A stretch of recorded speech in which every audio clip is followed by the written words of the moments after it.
Okay, guys, I'm back, and today I'm making my official UFC 324 prediction, full breakdown. And I'm going over specifically the last six fights of the card because those are the fights that I will be live streaming with a fight companion, obviously on Saturday night. And you can watch on YouTube. I'll be live streaming on YouTube. So if you do not have Paramount Plus, and you don't have any access to watch the fights, um you feel free. You come to my stream, my channel if you follow me. If you don't follow me, it's Elijah House MMA. And yeah, we can have a good time. Fight companion. And I will, like, as the fight is going on, I'll be telling you thoroughly what is going on in the fight. Like, who's hitting who got a takedown, who finished who, um, to let you know what's going on for those who can't watch the fight. Um, Even for those who do have it, if you want to just come hang out, then feel free. Okay, so I'm gonna go start with the main event. I'm going over the last six fights because those are the six fights I'm streaming. This is a really good card, guys. It could have been better if the co-main event was still here. Okay, Harrison versus Amanda Nunes, but it is fine. This card is still a very good start, like, to the year. Especially with Paramount opener. I thought that they should have added a new co-main, but it's fine.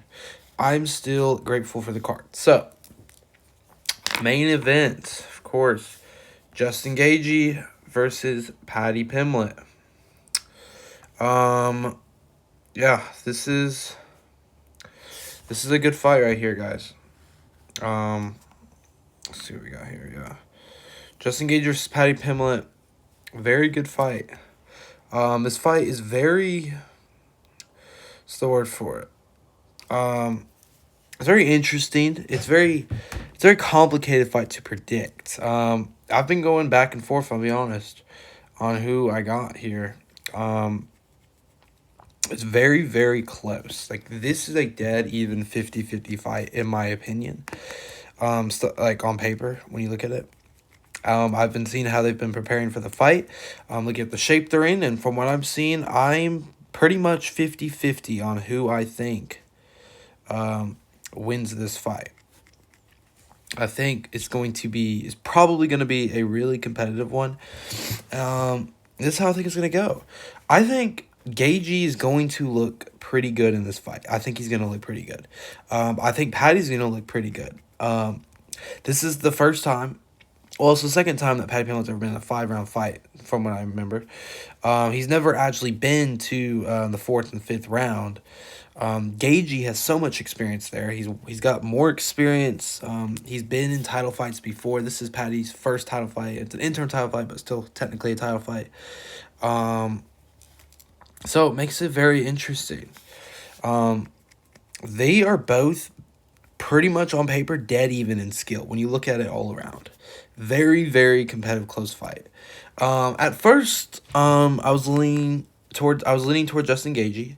Then I was leaning toward Paddy Pimblett. And now I'm just like back and forth. I really don't know, but I have officially made up my decision. So I'm going to give you a full breakdown. This is how I think the fight's going to go. I think the earlier rounds will favor Paddy.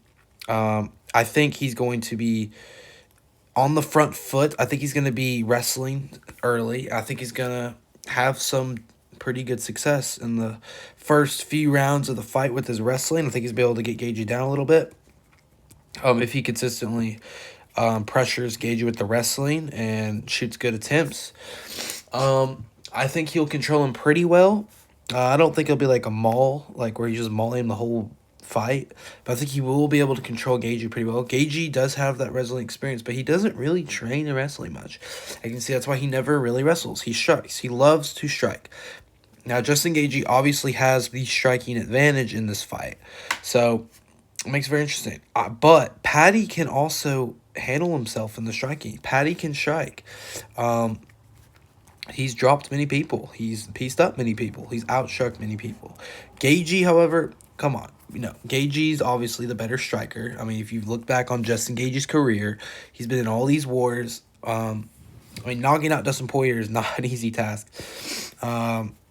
Very good. Former BMF champion, former interim champion. Justin Gaethje has been there and done that. Paddy is still relatively new to the sport. If we're like talking about title fights. He's very new. It's his first time, and it's just an interim title fight. I think this fight is going to the later rounds. I think we are going to see a third, fourth, fifth round for sure. That is what I think. I think Paddy is most likely going to win the first two rounds due to his wrestling and pace and pressure. And I think Paddy's going to start to get a little tired. I think this is where it comes. I know Paddy's got cardio. I know he's been training for 5 rounds, but he's never actually been in a 5-round fight in the UFC before. And I still think Paddy's going to be able to handle himself in these later rounds. I just don't know how much it will affect him. I think it's going to affect him quite a bit. I mean, it's his first 5-round fight. It'll be the first, in my opinion, the first time he's ever going to be brought to the 4th and 5th round. And meanwhile, Gaethje's been here so many times. And this is when I think Gaethje's going to be on the front. I think Gaethje's going to start landing big shots on Paddy. But Paddy does have a really good chin. I think Paddy's going to take it, but he's not going to like it. And Gaethje's just going to be beating the brakes off him a little bit. But Paddy's going to be thrown back. I think we're going to get lots of good striking exchanges in these later rounds. I think we're going to see less wrestling in the later rounds. I think Paddy's going to shoot a lot, and he's going to miss his attempts. Because Gaethje does have really good takedown defense. And I think Gaethje's going to steal some of these rounds, potentially. I think Gaethje's at least going to steal 1 round. I'm predicting he's going to steal 2. And I think this fight will end in a 48-47 decision. And it's really, really close. I honestly think the 4th and 5th round is what's going to determine who wins this fight. It's going to just be who wants it more. It's going to be a dogfight. And at the end of the fight, I think Paddy's going to still be coming forward and still going to be throwing back when Gaethje's going to land some good shots. I think Paddy's also going to land some really good shots. I think they're both going to be hurt pretty bad in those late rounds. I think Gaethje will get the worst of it, though, if we're talking about all the damage through the whole fight, because I think Paddy will be outstriking Gaethje in those earlier rounds. And this eventually, I think, will lead to Paddy getting his hand raised in a decision in a really competitive dogfight. I think it will be 48-47, maybe a 49-46 decision going to Paddy Pimblett. I think Paddy Pimblett will be the new interim champion for the lightweight division of the UFC. I think what's ultimately going to, solve the fight is Paddy's younger.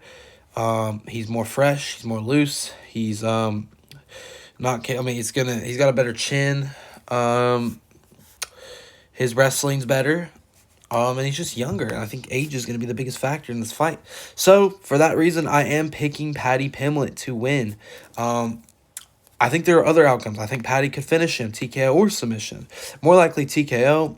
I think Gaethje could also, if Gaethje were to win, I think Gaethje could win in a decision. And he could just do more on the feet, defend most of the takedowns from Paddy, and just outstrike Paddy the whole fight, which is very possible, but this is just what I think is going to happen. I think Paddy will be able to control the fight for most of it, more than Gaethje does, and that's why I think Paddy will get his hand raised. So that is my pick for the main event. Moving on to the co-main, we got, Sean O'Malley versus Song Yadong. This is a good one, guys. Hold on. This is a good one. It's a 3-round fight, I'm pretty sure. Really, it's the replacement co-main event because it was originally supposed to be Kelly Harris versus Amanda Nunes. And yeah, this is a really good fight. So I've been looking at this fight really closely, and I think this fight is also going to be super competitive. I think it will go the distance. I don't think neither one is getting a finish. It's also possible that either one of them could get a finish, most likely on the feet, but I think it will go the distance. And I think it's really, really close. This is almost pretty much a 50-50 fight, too. Song Yadong is a decent striker. He's mainly a boxer. He's a pressure boxer. He wants to be on the front foot and box the head off you. O'Malley is really good at keeping his range, though. He's going to work his kicks. He's going to be damaging that calf of Yadong. He's going to be landing some good jabs, jab and weave, and he's going to be keeping his distance, and I think he's going to mostly outstrike him. I think there's a good chance that this will be a 29-28, and it'll be 2-1 for someone. But I am going with Sean O'Malley for this one. I thought of it really carefully. I'm leaning towards a little more Sean O'Malley. I think O'Malley's just too. He's gotten better, in my opinion. He looked really good. From his, I was really watching Sean O'Malley in the Marab rematch, but now he was no match for Marab. That's just the problem. Marab's a freak of nature, but this is on Yadong, not Marab. And Yadong has been something that has been concerning me. I've seen Yadong mostly working on his wrestling, especially in the embedded episodes. We could see a little grappling. But Sean obviously has the jiu-jitsu. He does know jiu-jitsu pretty well. Yadong, I know, has already had some wrestling, but there's a chance we might see some clinch work. And we might see some wrestling. I don't think it'll be for very long. I think this fight, if not the whole fight, will mostly be on the feet. And I'm favoring Sean O'Malley. I think Yadong's going to land some good shots. I think O'Malley's going to land some really good shots. I think O'Malley's going to land more damage. I think I can see this fight. Yadong just I think Yadong's most likely going to be on the front foot, especially in like the first round. And O'Malley's just going to be using all of the space of the octagon to get away and not get close to Yadong. And then as the fight progresses, I think O'Malley's going to land some good combos, and eventually O'Malley will be on the front foot. Yadong backing up. Yadong's still able to land some shots, but I just see O'Malley outstriking Yadong mostly, probably the whole fight. I think if Yadong were to win a round, it'd probably be the first due to the pressure, but I think he'll wind down. Yeah, I'm going Sean O'Malley. This should be a banger of a fight. I think they both got good chins, so probably not going to get a finish for either one of them, but it's possible. Yeah, I think it's going to be a banger of a fight. I like this coming. Moving on, Waldo Cortez Acosta versus Derek Lewis. Now, I thought about this a lot. I originally thought I was going to pick Cortez. I'm going Derek Lewis, guys. Lewis is... He's really dangerous. That's the word for him. Anytime you're fighting Lewis, it is a dangerous fight for you. He could take your head off at any moment. This is gonna be a banger of a fight, heavyweight banger. Two ranked heavyweights, always a really good fight. Yeah, obviously Waldo looked really good in his last fight, knocking out Shamil. But I think he's overrated. I'll be honest, because everyone was hyping him up. Hold on, guys. Trying to get over. Yeah, I think people are hyping him up too much. Hold on, guys. Trying to get it down here. Yeah, I think he's a little overhyped. That's the thing. I know Waldo's got some wrestling in his background. Lewis does not like it. That is Derek Lewis's weakness is facing a grappler. I don't think Waldo's got that grappler. I think this fight is going to end in the first round, and I think either one of them could get knocked down the first, and I think Lewis is chinning him in the first round. There's going to be lots of dangerous boxing exchanges, throwing big shots, missing until... Probably in that first round, 3 or 4 minutes in, Lewis lands that shot. Drops him, finishes him on the ground. Could knock him out cold, either one of them. I'm going Lewis. Lewis has got a really good chin. I think he'll take these shots. I know Waldo's got a chin too, but I think Waldo just won't be able to take these shots from Lewis. Lewis is a powerhouse of a human being. Huge power in his hands.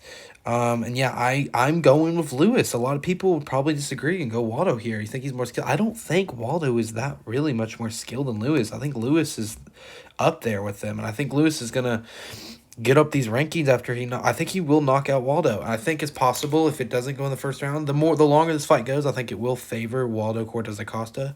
I still think Lewis could win a decision, but I think Waldo will be on the front foot. I'll strike him, but at any moment, Lewis could take your head off. But it's more likely in the beginning of the fight, and I just think Lewis is going to do it. So I'm going Derek Lewis. We'll see how many wins Lewis can rack up in a row. But I think until he faces a wrestler, he's going to keep winning, most likely, depending on who he fights. So I'm going Lewis. Now, women's flyweight fight. Hold on. Natalia Silva versus Rose Namajunas. I think this is probably the winner of this will probably get a title fight versus Mackenzie Dern. I'm not going to go too much in this fight because it is a women's MMA fight. I mostly go over men's, but I do sometimes preview women's fights. Yeah, this is also a really close fight in my opinion. I think we're going to see an all-around MMA fight. We're going to see a lot of grappling. We're going to see a lot of striking. And I think I'm going Natalia Silva. She looked really good against Alexa Grasso. She's been looking really good in the last few fights. I think she's going to be on the front foot, setting the tone and the pace. Rose is good. She's skilled. She's capable of winning this fight. But I'm just going to... I'm going Silva. I'm going to keep it safe here. Rose, she's lost a couple in her last 5. Natalia's on a run. So I'm going Silva here. What are the odds for this one? And they got Silva as the favorite too. I think it will go the distance. Most women's fights do. I just think it'll be a competitive fight. Not too competitive, but it will be competitive. Rose Namajunas potentially still in a round, but I think ultimately Silva's just going to do more and get it done. So I think for that one. And then the main card opener. This is an exciting one. Arnold Allen versus Jan Silva, one of the fighting nerds. Jan Silva is back after getting TKO'd by Diego Lopez. Arnold Allen, pretty sure he has not fought in a long time. He did win his last fight. Who did he fight last? Here, let me look up his resume real quick. I don't exactly remember. It was Giga. This was it was the Blau card. Giga. Okay. Allen, yeah, it's been a long time since he's fought. I don't know why he's been gone. Maybe he got hurt. I actually don't know. But he's finally back. Jan Silva is obviously a very, very talented striker. Needs to work on his grappling. He can grapple, though. I'll say that. But he's obviously mainly a striker. Allen is also a kickboxer. Will be probably all on the feet, in my opinion, this fight. I think. I mean, you never know, but I think this will be... I mean, it could be a little clinch work. Probably no takedowns. But I think... You never know with the grappling, though. Grappling is fun. But I think this will stay on the feet. And I think it will be pretty competitive, but I think Jan Silva will be doing more. I think Allen will land some good shots. He's a decent kickboxer, but I think Silva, we're going to see a better version of Jan Silva. I think he's going to be keeping his distance, using his leg kicks well, his jab, landing some good combos, and I think he will probably get a TKO finish. I'm going to go in round 3. I think if not, it will go decision. Jan Silva gets his hand raised, but I could also see Arnold Allen getting his hand raised too. I mean, he could outstrike Silva, but it is an interesting matchup statistically based off their styles. But I'm going to keep it safe. I'm going to go Jan Silva here, and I think Jan Silva will get it done. 3rd round TKO or a TKO in general. And I think it will be pretty competitive, but that's what I got for this one. And then last one, the main prelim. It's the last fight I will be streaming for the fight opinion. Umar Nurmagomedov versus Davison Figueiredo. I don't know why they made this fight. I mean, this fight is weird. I don't know what the point of making Umar fight another contender that is ranked lower than him. I don't know what he did. I mean, he went to a split decision with Merab, and this is what he gets. Plus, he's Khabib's cousin, so I figured he'd get some favoritism. I think if Umar doesn't get a finish, which he might, I actually don't think he will get a finish. I think he's just going to maul Figgy this whole fight in the grappling. Figgy's obviously, he can grapple, but Figgy's getting really old, and he's just not the way he used to be. He is coming off a win, though, which he's not. Listen, Figgy's not bad. I'm just saying Figgy's not on the level of Umar. I think anyone could tell that.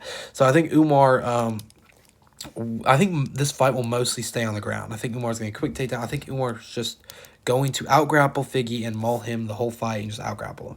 Figgy will probably have literally no moments on the ground. He might have a little, but Umar's grappling is too good. It's one of the best grapples in the UFC, and I think Umar will grapple the head off him. And he will get a pretty easy 30-27, 30-26 decision victory. If not, he will get a finish by submission or TKO. More likely TKO, but I'm going decision here. So Umar for that. Yeah, that is my predictions for the cards. I'm saying for the cards I am streaming. These are some good. We got this prospect here, Nikita Krylov, Modestas, Perez and Johnson's a good fight to look out for. Michael Johnson's on the card. Good heavyweight bout. Cameron Smotherman, Ty Miller. So yeah, that is the UFC 224 card. This is a really good card. It's a really good way to open the year in the first card on Paramount. I'm really excited for it. Let me know your thoughts on it. Let me know what you thought about my predictions. Drop your predictions down below in the comments. Make sure to subscribe and like the video and turn on notifications if you're new to the channel. And I will see you guys in the next one.